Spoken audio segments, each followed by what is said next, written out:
আসসালামু আলাইকুম everyone, welcome back to my channel busy life and cooking. আশা করি সবাই অনেক ভালো আছেন। আমি আজকে আপনাদের সাথে শেয়ার করব চিকেনে ভরপুর চিকেন পুলি পিঠা। তো এই চিকেন পুলি পিঠাটা আমি কিভাবে তৈরি করেছি চলুন একবার দেখে আসি, আশা করি ভালো লাগবে। আমি এখানে বোনলেস 300 গ্রামের মতো চিকেন নিয়েছি। তো এখানে দিয়ে দিলাম স্বাদ মতো লবণ, 1 টেবিল চামচ সয়া সস, 1 টেবিল চামচ রসুন বাটা এবং আদা বাটা। এবার দিয়ে দিলাম 1 টেবিল চামচ লাল মরিচের গুঁড়ো এবং হাফ টেবিল চামচ জিরা গুঁড়ো। এবার চিকেনটা আমি ভালোভাবে মেখে রেস্টে রেখে দিব 10 মিনিটের জন্য। 10 মিনিট পরে এবার একটি কড়াইয়ে তেল গরম করে চিকেনটা আমি সিদ্ধ করে নিব। এবার চিকেনটা আমার সিদ্ধ হয়ে গিয়েছে। এই চিকেনগুলো এবার আমি ঝুরি ঝুরি করে নিব। এবার সাথে দিয়ে দিব পেঁয়াজ এবং কাঁচামরিচ কুচি। তো এই চিকেনটা আমি ভাজা ভাজা করব। এবার এখানে দিয়ে দিলাম 2 টেবিল চামচের মতো টমেটো সস। এবার এখানে একটি পাতিলে আমি আটার খামির তৈরি করে নিব।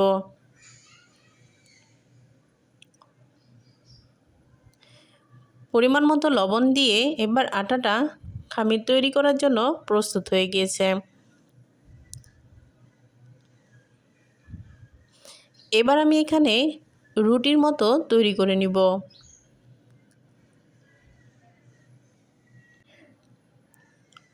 এবার যে চিকেনটা ঝুরি ঝুরি করেছিলাম এরকম ভাজা ভাজা করে নিয়েছি। এবার এই শেপটা দিয়ে আমি পিঠাগুলা তৈরি করব। তো আপনারা চাইলে কোনো একটা কিছু দিয়ে মাপ দিয়েও হাতে টিপে টিপে তৈরি করতে পারেন, এই সাঁচটা না থাকলেও চলবে।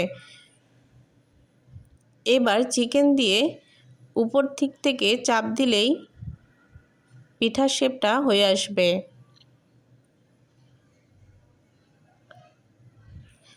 দেখুন আমার পিঠাটা হয়ে গিয়েছে।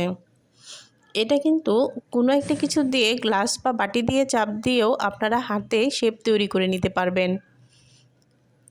দেখুন আমি আরেকটা পিঠা তৈরি করে দেখাচ্ছি। এই দেখুন কত সুন্দর পিঠা হয়ে গিয়েছে। তো এভাবেই আমি সবগুলো পিঠা তৈরি করে নিয়েছি। এবার আমি এখানে নিয়েছি 2টো ডিম।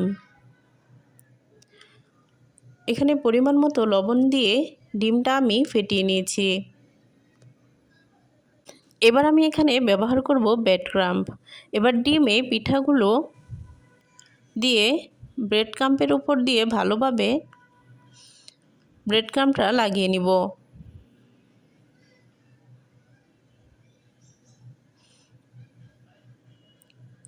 এই দেখুন আমার পিঠা রেডি। এভাবে আমি সবগুলোতে ব্রেড ক্রাম্ব লাগিয়ে নিয়েছি। এবার আমি ডুবো তেলে একটা একটা করে সবগুলো পিঠা ভেজে নিব। তো এই পিঠাগুলো কিন্তু খেতে দারুণ মজা। আমার ভিডিও যদি আপনাদের কাছে ভালো লেগে থাকে অবশ্যই কমেন্টে জানাবেন, লাইক করবেন এবং সাবস্ক্রাইব করতে ভুলবেন না। দেখুন একে একে আমার সবগুলো পিঠা ভাজা হয়ে গিয়েছে। চিকেনে ভরপুর মজাদার এই পিঠা একবার খেলে এর স্বাদ ভুলতে পারবেন না। আশা করি ভালো লেগেছে। আল্লাহ হাফেজ।